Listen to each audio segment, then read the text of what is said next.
gusto ko lang pong i-encourage po lahat ng mga kasama natin na nandito na bagamat may mga bagyo na dumadating sa buhay natin, huwag natin kakalimutan na sa bawat bagyo, merong Diyos na kayang patigilin yung bagyo.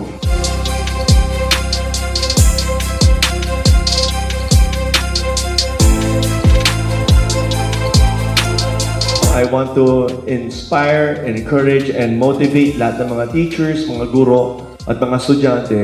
And everything you do, do it all as if you're working for the Lord. Because the Lord Himself will be with you, fight for you, and stand with you no matter what trials you have to face in the future.